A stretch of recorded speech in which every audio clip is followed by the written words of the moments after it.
ಇದೇ ತಿಂಗಳು November 24ರಂದು ಶಿಡ್ಲಘಟ್ಟಕ್ಕೆ CM DCM ಆಗಮನದ ಹಿನ್ನೆಲೆ ಕಾಂಗ್ರೆಸ್ ಮುಖಂಡ ಪುಟ್ಟ ಆಂಜನೇಯ ನೇತೃತ್ವದಲ್ಲಿ ಪೂರ್ವಭಾವಿ ಸಭೆ ನಡೆದಿದೆ. ನಗರದಲ್ಲಿ ಹೈಟೆಕ್ ರೇಷ್ಮೆ ಮಾರುಕಟ್ಟೆ ಹಾಗೂ ವಿವಿಧ ಅಭಿವೃದ್ಧಿ ಕಾಮಗಾರಿಗಳು ಚಾಲನೆ ನೀಡುತ್ತಾ ಇರುವಂತದ್ದು ನನಗೆ ತುಂಬಾ ಸಂತಸ ತಂದಿದೆ. ಈ ಒಂದು ಭವಿಷ್ಯದಲ್ಲಿ ರೇಷ್ಮೆ ಉಳಿಸೋದು ರೈತರು ಶ್ರಮ ಪಡ್ತಾ ಇದ್ದಾರೆ, ಅದಕ್ಕೆ ತುಂಬಾ ಸಹಾಯ ಆಗುತ್ತೆ. ಇದಕ್ಕಾಗಿ ಕಾಂಗ್ರೆಸ್ ಪಕ್ಷದ ಎಲ್ಲಾ ಮುಖಂಡರು ಮತ್ತು ಕಾರ್ಯಕರ್ತರು ಹೆಚ್ಚಿನ ಸಂಖ್ಯೆಯಲ್ಲಿ ಭಾಗವಹಿಸಿ ಈ ಕಾರ್ಯಕ್ರಮವನ್ನು ಯಶಸ್ವಿ ಮಾಡಬೇಕು ಅಂತ ಮನವಿ ಮಾಡಿದ್ದಾರೆ. 11/2025 ಸೋಮವಾರ 11 ಗಂಟೆಗೆ ಶಿಡ್ಲಘಟ್ಟ ನಗರಕ್ಕೆ ಈ ರಾಜ್ಯದ ಗೌರವಾನ್ವಿತ ಸನ್ಮಾನ್ಯ ಶ್ರೀ ಸಿದ್ದರಾಮಯ್ಯನವರು ಮುಖ್ಯಮಂತ್ರಿಗಳು ಆಗಮಿಸ್ತಾ ಇರೋಂಥದ್ದು ನಮ್ಮೆಲ್ಲರ ಹೆಮ್ಮೆ.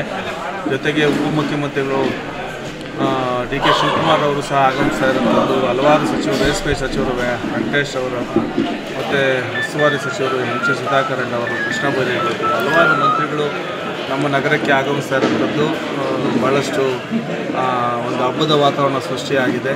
ಸುಮಾರು 1800 ಕೋಟಿಗೂ ಹೆಚ್ಚು ಕಾಮಗಾರಿಗಳಿಗೆ ಶಂಕುಸ್ಥಾಪನೆ ಮಾಡೋದಕ್ಕೆ ಮಾನ್ಯ ಮುಖ್ಯಮಂತ್ರಿಗಳ ಸಮೇತ ಎಲ್ಲರೂ ಆಗಮಿಸಿ ಅದಕ್ಕೆ ಚಾಲನೆ ಕೊಡ್ತಾ ಇರೋಂಥದ್ದು. ವಿಶೇಷವಾಗಿ ಶಿಡ್ಲಘಟ್ಟದಲ್ಲಿ 200 ಕೋಟಿಗೂ ಹೆಚ್ಚು ಮೊತ್ತದ ಒಂದು ಹೈಟೆಕ್ ರೇಷ್ಮೆ ಮಾರುಕಟ್ಟೆ ನಿರ್ಮಾಣ, ಅದಕ್ಕೆ ಸಮಗ್ರ ರೇಷ್ಮೆ ಅಭಿವೃದ್ಧಿ ವಿಚಾರವಾದಂಥ ಒಂದು ಯೋಜನೆನ ಇವತ್ತು ಕಾರ್ಯರೂಪಕ್ಕೆ ಬರೋದಕ್ಕೆ ಚಾಲನೆ ಕೊಡ್ತಾ ಇರೋಂಥದ್ದು ನಮ್ಮೆಲ್ಲರ ಸೌಭಾಗ್ಯ. ಎಲ್ಲ ರೇಷ್ಮೆ ಕೃಷಿಕರಲ್ಲಿ ಮತ್ತು 11/2025 ಸೋಮವಾರ 11 ಗಂಟೆಗೆ ಶಿಡ್ಲಘಟ್ಟ ನಗರಕ್ಕೆ ಈ ರಾಜ್ಯದ ಗೌರವಾನ್ವಿತ ಸನ್ಮಾನ್ಯ ಶ್ರೀ ಸಿದ್ದರಾಮಯ್ಯನವರು ಮುಖ್ಯಮಂತ್ರಿಗಳು ಆಗಮಿಸ್ತಾ ಇರೋಂಥದ್ದು ನಮ್ಮೆಲ್ಲರ ಹೆಮ್ಮೆ. ಜೊತೆಗೆ ಉಪಮುಖ್ಯಮಂತ್ರಿಗಳು ಡಿ ಕೆ ಶಿವಕುಮಾರ್ ಅವರು ಸಹ ಆಗಮಿಸ್ತಾ ಇರೋಂಥದ್ದು. ಹಲವಾರು ಸಚಿವರು, ರೇಷ್ಮೆ ಸಚಿವರು ವೆಂಕಟೇಶ್ ಅವರು, ಮತ್ತು ಉಸ್ತುವಾರಿ ಸಚಿವರು ಎಂ ಸಿ ಸುಧಾಕರ್ ಅವರು, ಕೃಷ್ಣ ಬೈರೇಗೌಡ, ಹಲವಾರು ಮಂತ್ರಿಗಳು ನಮ್ಮ ನಗರಕ್ಕೆ ಆಗಮಿಸ್ತಾ ಇರೋಂಥದ್ದು ಭಾಳಷ್ಟು ಒಂದು ಹಬ್ಬದ ವಾತಾವರಣ ಸೃಷ್ಟಿಯಾಗಿದೆ.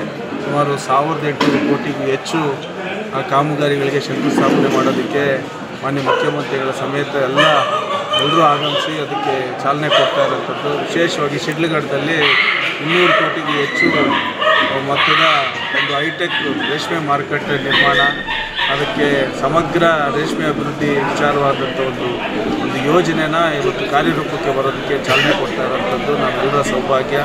ಎಲ್ಲ ರೇಷ್ಮೆ ಕೃಷಿಕರಲ್ಲಿ ಮತ್ತು ಕ್ಷಣ ಕ್ಷಣದ ಸುದ್ದಿಗಳಿಗಾಗಿ ಫ್ರೀಡಂ ಟಿವಿ ಸಬ್ಸ್ಕ್ರೈಬ್ ಮಾಡಿ, ಲೈಕ್ ಮಾಡಿ ಹಾಗೂ ಫಾಲೋ ಮಾಡಿ. ಹೊಸ ಸುದ್ದಿಗಳ ನೋಟಿಫಿಕೇಶನ್ಗಾಗಿ ಬೆಲ್ ಐಕಾನ್ ಮೇಲೆ ಕ್ಲಿಕ್ ಮಾಡಿ.